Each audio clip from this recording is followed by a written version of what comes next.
Hello, friends, and welcome to the show. So, this episode, I'm going to be talking about liberal fascism worldwide and the Great Reset, along with the Build Back Better. Now, I don't buy into those conspiracy theories because I forgot my tinfoil cap today.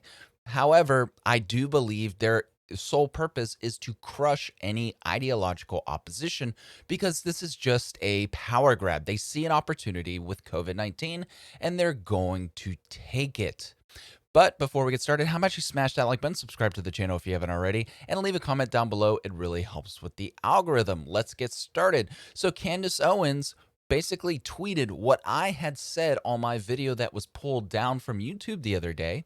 And if you want to know what I said, you can look up the Not Censored Yet podcast. You can listen to it. It was only 15 or 20 minutes long, basically just kind of going into the nuts and bolts about the vaccine passport.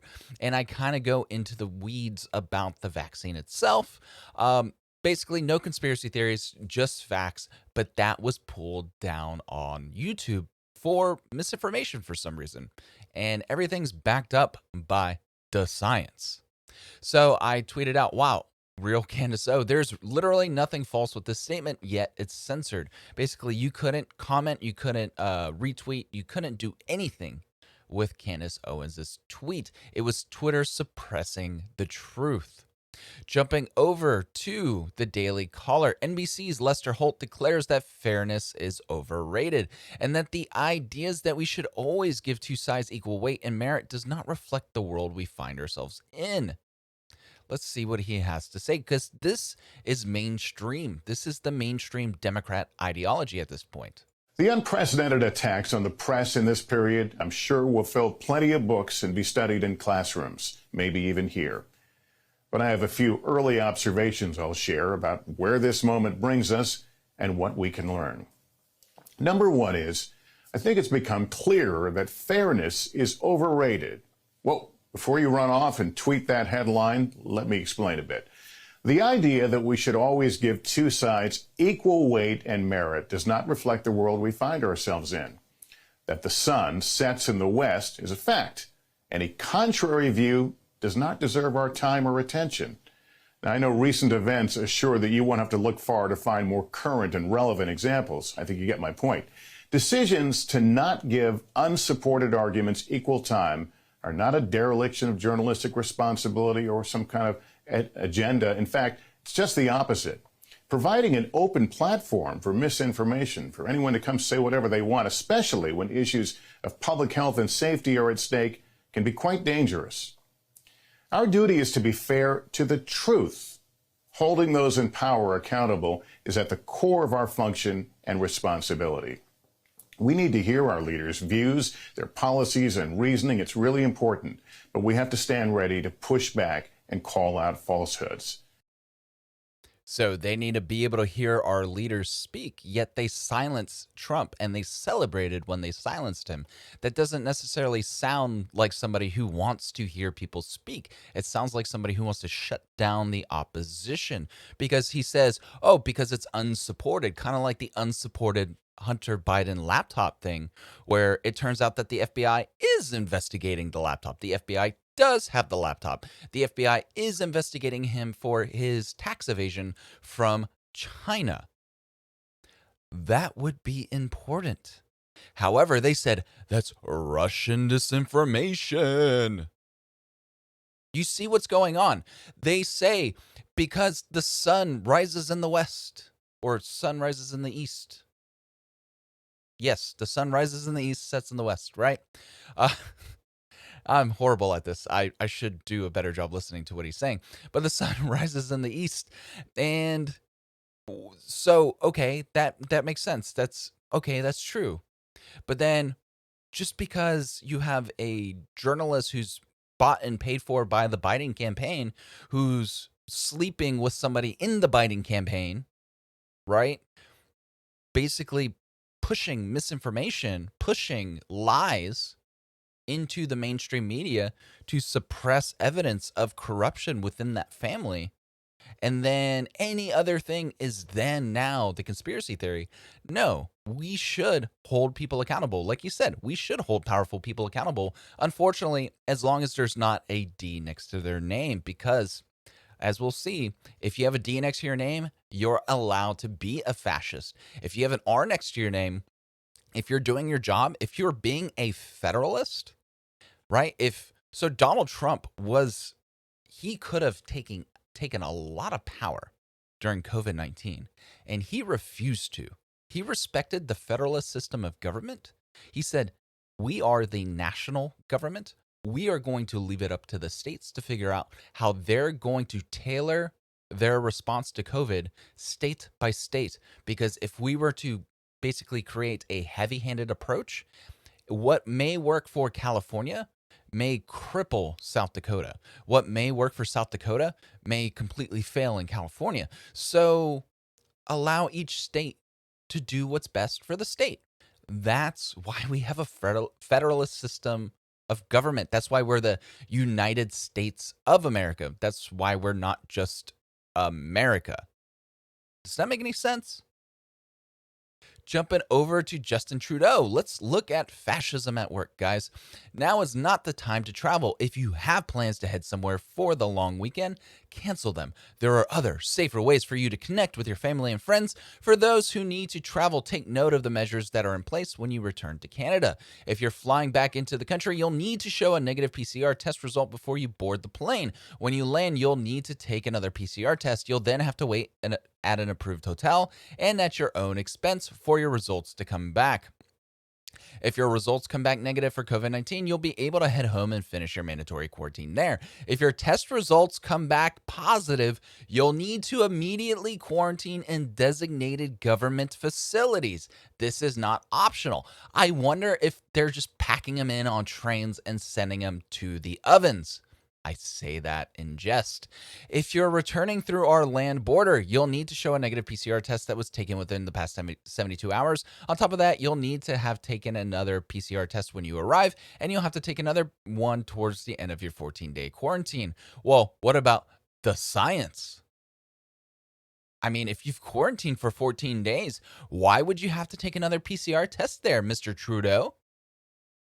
The border measures are some of the strongest in the world, and they're in place to keep you, your loved ones, and your community safe. For more information on what you can expect when you return to Canada and how you can get prepared, click here.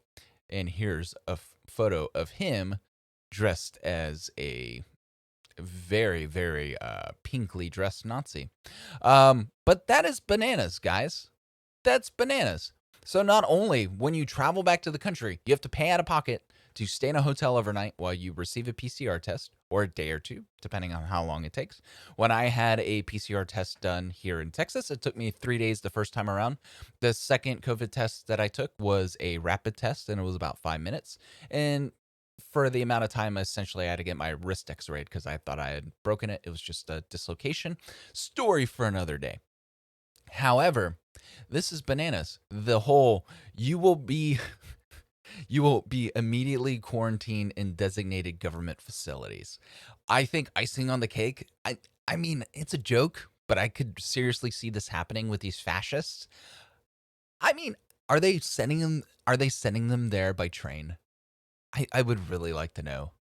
If anybody has any information on this, how they're being sent to these government facilities, please tell me. Because little known fact, all these military installations in the United States, at least the big ones, they all are connected by rail because that's the way you get the heavy equipment and the personnel. Back in the day, that's how you were to move everything, was by train. So I really wonder how these people are being sent to these designated government facilities. From Shoe on Head. Australia, what the heck is this? The Daily Telegraph. Anonymous social media account ban. Australians may need 100 points of identification. Police would access Australians' private social media accounts and dating apps to crack down on high-tech harassment and abuse, with anonymous accounts banned under radical reforms being considered by the Morrison government. Australians would be forced to submit 100 points of identification, such as a passport or driver's license, before setting up or maintaining any social media account, including Facebook, Instagram, Twitter, or Tinder, under recommendations by the federal parliamentarian or parliamentary inquiry into family, domestic, and sexual violence. So, people, you cannot cheat if you live, you cannot cheat using Tinder if you live in Australia if this passes. This is bananas. The whole point of Twitter is to set up a sock puppet account to troll politicians, to troll journalists, to try to get blocked by them. I like to get blocked by snowflake comedians who think they are tough, who think they are edgy until someone challenges their narrative. And then they get soft, and then they get scared, and then they block you. It's hilarious. I got blocked by a fake Marine, by a stolen valor Marine, because I said, hey, the only pronouns that a Marine should have on their profile is not he or him. It should be either devil/dog or cran/eater. I know you're not a Marine if you have to say he/him, because Marines, every Marine that I've ever met, would never, ever do that. It's bananas what's going on. Jumping over to my last article. What are they doing? From Kelly Jan Torrance. The CDC walks back some comments made by the agency's director. It's possible that some people who are fully vaccinated could get COVID-19. The evidence isn't clear whether they can spread the virus to others. So you see what they're doing here. At first, they're saying, if you get the vaccine, nothing changes. You still have to wear the mask. You still have to socially distance. You still live life like a prisoner. And then they say, well, maybe it's only 3 feet now. Maybe you can get together with other unvaccinated people. The clean people can hang out as long as there's no unclean people around. The clean people can hang out. You know, those with the armband, they can all hang out together. Those part of the club. Okay, so once there was some pushback about that because they said, well, I'm vaccinated. Why can't I hang out with unvaccinated people because I'm vaccinated? That's the whole point, right? If I have the smallpox vaccine, which I do, shouldn't I be able to go around people with smallpox and theoretically not catch smallpox? That's the point. And so they said, they kind of conceded and said, okay, well, now we think it's safe. And then just a day or two later, then you have the CDC director crying that there's going to be a catastrophe because states are opening up. And then she says everything's going to be okay. And then now it's possible people who are fully vaccinated could get COVID-19. So you know what that means, guys. We got to social distance. You got to wear masks and you got to stay away from the unclean. There has to be an apartheid section. And like I said with the vaccine passports, if you have to have an ID to get the vaccine, and IDs disproportionately affect people of color, then people of color can't get the vaccine. People of color can't get the vaccine passport. People of color won't ever be able to be around those who are vaccinated because they will be they will be victims of the apartheid system created by these Democrat politicians who wish to see minorities subjugated, who wish to see minorities essentially restricted and locked down into these inner cities like Detroit, Baltimore, Chicago, into these violent inner cities where they don't want to see them expand. Because guess what? That's Democrat policy leading to those communities' failure.